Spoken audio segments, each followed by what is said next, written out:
जग पीड़ित रे अति दुख से, जग पीड़ित रे अति सुख से, मानव जग में बट जावे दुख सुख से और सुख दुख से।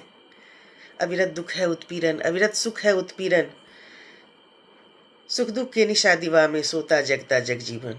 ये पंक्तियां ली गई है सुख दुख नाम की कविता से, जिसके कवि हैं सुमित्रानंदन पंत। इन्हें प्रकृति का सुकुमार कवि भी कहा गया है और छायावादी तो है ही, इनके बहुत सारे उपनाम भी हैं।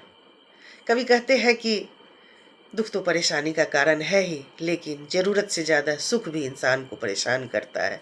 अत्यधिक पैसा, पद, प्रतिष्ठा, लोकप्रियता भी अपने साथ बहुत सारी समस्याएं लेकर आती है।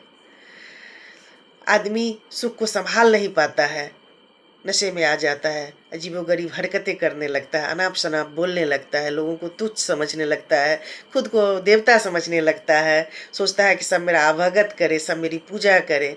और ये जब नहीं होता है तो परेशान हो जाता है, उसी सुख से वो परेशान होने लगता है। इसके एक बहुत ज्वलंत उदाहरण है अमेरिका के राष्ट्रपति डोनाल्ड ट्रंप, जो दूसरी बार राष्ट्रपति बन गए तो खुद को भगवान समझने लगे और अपने अजीबोगरीब हरकत से, अजीबोगरीब बयान से और डिसीजन से पूरी दुनिया को परेशान कर रहे हैं। उनको लगता है कि जो चाहे वो कर लें, क्योंकि तीसरी बार तो वो बनेंगे नहीं राष्ट्रपति। अमेरिका का ऐसा नियम है कि 2 बार से ज़्यादा कोई राष्ट्रपति नहीं बन सकता है, चाहे वह कितना भी बड़ा इंसान हो। इसका एक अपवाद है रूजवेल्ट, जो 250 साल के इतिहास में सिर्फ वही 2 बार से ज़्यादा राष्ट्रपति बने थे। तो आइए अब पंत जी पर आते हैं। पंत जी कहते हैं कि सुख दुख और जो जीवन के जितने भी चीज़ें हैं उनमें संतुलन होना जरूरी है। जैसे रात दिन होता है, जैसे मौसम के चक्र होते हैं सारे, उसमें भी सब मिला जुला, सबका मिश्रण और संतुलन जरूरी है, तभी जीवन सार्थक है।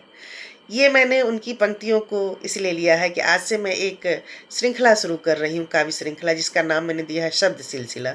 इसमें मैं कोशिश करूँगी कि अलग अलग कवियों की हर वीडियो में जो है कुछ कविताओं की कुछ पंक्तियों को लूँ, उस पर व्याख्या करूँ, उसको समसामयिक परिस्थितियों से जोड़ूँ, कुछ जानकारी दूँ, कुछ कविताओं की दुनिया में ले चलूँ, कुछ कल्पना की सैर कराऊँ, रस में डुबाऊँ और कविताओं का भरपूर आनंद दूँ, खुद भी अभ्यास करूँ।